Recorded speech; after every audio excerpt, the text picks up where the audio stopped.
Hi, my name is David Hunter, and this is From the Abyss. You know, I've noticed with my videos that when I'm speaking to subject matter I know really about and from my heart, to get a big following. I'm not talking millions of people, but to get a good following. When I venture off into things that, although I might know about, it's not really my thing, I don't. I just came to that conclusion. Now, Addiction Recovery Support is a group on Facebook that helped me realize this today. About a month ago, they blocked me because I told the mother she was a heartless bitch because she was throwing her poor daughter out of 18. And Addiction Recovery Support told me I was acting like a junkie. Now, this is a group that's supposed to help alcoholics and addicts and sex and all the other thing. And they called me a junkie for sticking up for an 18-year-old girl because her mother came out and said, "My house, my rules, get out." That's the most heartless bullshit I've ever heard in my fucking life. And I hope that mother can't sleep. And if you don't like my video, stop fucking watching right now. So, here's what I want to tell you what kept me sick for a long time. When I was going to AA, I thought about therapy for a long time. And my compadres and I would always say, "I don't need therapy. I'm in AA. AA is all I need. Prayer is all I need. God is all I need." That kept me fucked up and sick for a long time, thinking I knew everything, thinking God was going to cure everything, thinking prayer was the answer to everything. It's not. And if you think it is, congratulations, but it ain't. And the reason it's not is because you got millions of people out there fucking dying every day. And I bet you every night they're praying their asses off and ain't nothing happening. I don't care what you think of me because I work a strong program and it doesn't bother me. I don't care when I get attacked on the channels or anything like that. You know why? Because I work a good program. I have self-esteem. I have good friends. You know, I was blind for 20 years when I was in AA. I'm not saying it's AA's fault. See, you all always mishear what I say. And that's what irritates the fuck out of me. You know, when I put something up, I always say my opinion. And then here come the idiots who always attack me because they don't know how to fucking listen. Open your ears up. None of you know how to listen. Some of you do. Some of you are wonderful. Some of you make me cry. I had a post that had 127 agreements with me. But of course there were those who think I was saying attacking them. I don't even know where they got. But anyways, let's stay focused. So in AA, I didn't think I needed therapy. For a long time, I stayed away from medication. I'm fucking bipolar with a personality disorder. That's the worst thing I can do. But people back in the 90s told me I don't need medication. I need prayer.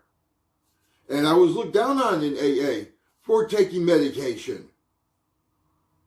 And I've heard AA has changed, not AA itself. I've heard people have changed on that. But I'm just telling you my experience on it. Okay?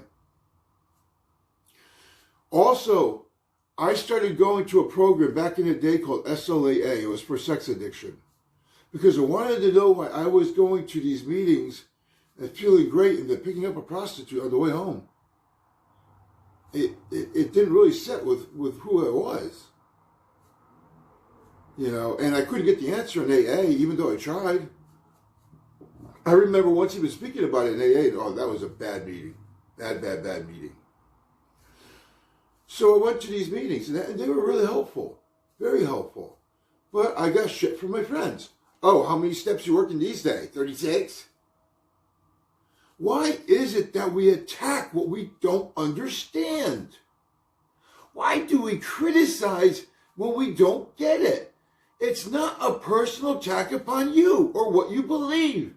It's just a difference of opinion. And people who have self-esteem and integrity understand that. And the people who don't are fucking idiots. And it's just that simple. The people who go to therapy, the people who work their ass off, the people who work hard in AA too, know this. Know everybody has a right to their own opinion. to their own difference and they celebrate it. They don't attack it. They're the ones who are the quiet ones that don't raise your hand up in the meeting and attack everything they hear. Oh, in that big book it says. And that's for anything. It could be NA. It could be even SLAA. That's where I go to. I found that's the best group for me. And even in SLAA, we have some people that, are people. They attack what they don't understand. Why is that? Why do you all do that? Why do you all put words in people's mouths? Why do you selectively hear? Nobody's attacking you. All I'm presenting is a different path, a different way, and you can implement part of what I'm offering into your program. I'm not saying go exactly to do what I do. I'm just offering a little help in a different perspective. That's it. I still go to meetings. Matter of fact, I've just, excuse me, I've just started lately back to SLAA meetings. So I'm going to go to one tonight too. I do it on the internet, on my phone. It's much easier for me. And I do therapy, a lot of therapy, which is good for me. But when I was new, and when I had my time, I criticized everything. Everything. I was just like those people, just like them. And it kept me sick and alone for so many years. For so many years. Let your walls down. Take the cotton out of your ear. But don't just put it in your mouth. Hear what the person has to say. Truly listen to them. My friend Cass, who I met under the fucking strangest of circumstances, taught me how to listen. And you know how I do it? I repeat back to her sometimes what she says to me when I'm not sure I'm hearing her. When she says, David, I think you weren't listening to me correctly when I said, so I'll repeat it back. Raven, I think you're saying to me that I wasn't, and then she hears and she'll say that's correct. So I know I'm hearing her. These are all small steps. It doesn't mean there's anything wrong with me. It seems like everybody's so fucking up in a bunch these days about being wrong. Who gives a fuck? I'm wrong 100% of the time. Well, 99. What is the big fucking deal? What is the big deal with me talking to people about that time can sometimes trap you? It does. It's a fact. Get over it. I never said it trapped you personally. People are out there fucking attacking me for it. Nobody is listening. I was like that for so long. For so long. People used to tell me what a braggart I was, and I was. Because I had no self-esteem and self-identity. And anytime I bought a little instrument or a laptop, I had to brag in the house all about it. And boy, that embarrasses me now. Just say that. And although I'm very proud of my car, boy, I used to brag a lot about that too. That's embarrassing, and I did that because I had no self-esteem. I had no value, I had no worth. A car was my value and my worth. Today, it doesn't mean shit. Well, I mean, yes, of course, I am careful with that. What I mean is, yes, it could get stolen or something, and with the money I got, I'll buy another car. I'll get over it. I have self-esteem today. I have self-worth. I have dignity. And I make mistakes with people, and I'm okay with that. Sometimes I push people a little too hard too soon, and I lose them, and that's okay. I admit the mistake and I move on. I don't dwell in my losses or my self-pity. I just had a friend, sort of, I don't know what it was, and I think I pushed her a little too hard. I don't know what she's going through, but and I think I lost her, and I might have made a mistake, or it could all be her. I don't know. I don't know, but you know what? I'm not going to sit and worry about it, and I'm not going to dwell on it, and I'm not going to wallow in it. My phone's open for the person, so they can always contact me. And you can't live life like that. And you can't fucking live life with attacking every fucking little thing that doesn't agree with you. You know, really grow the fuck up. You know, difference is good. It is. Difference of opinions is what makes us grow. Okay? What Sheila's doing over there may not work for me, but it might be a solution for John over there. And John might need to know that, and thank God I listened to her one day so I could present him with that. Do you see how it works? Although it doesn't work with me, it might work with 10 other people. And it's a good thing I opened my fucking ears and listened to it. So, I can't tell you all. There are many of you who do listen. I'm not critiquing any of you. I'm not. But all I'm saying is for 20 years, I was closed-minded.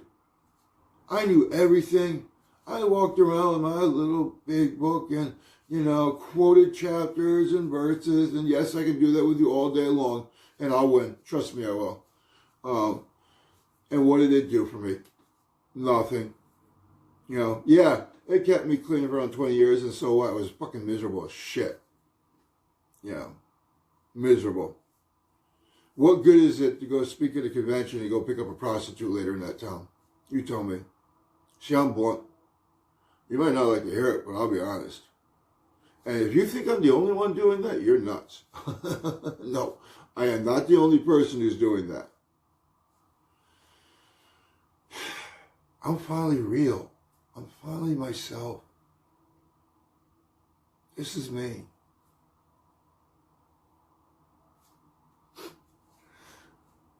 I don't have any walls up.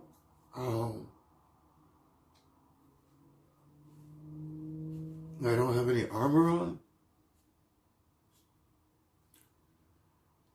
And any support you have for me, I'm more than willing to listen to. And if it doesn't work for me, hopefully it might work for someone I know. We need to start sharing ideas with each other. This is a crisis that's going on, people. And I know you know that. You don't need me to remind you. And what we're doing isn't working. It isn't. Sending everybody to AA from court, I'm sorry, it's not working. It's not a knock on AA either, so stop freaking getting defensive. AA wasn't equipped to do this, to handle the mentally ill, to handle all the problems that's being given. It wasn't.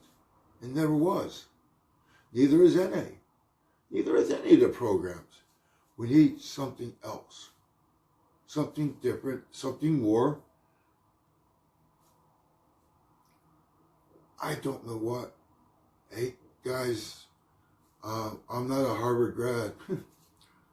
I'm just a guy with a camera on YouTube. I don't know what it is.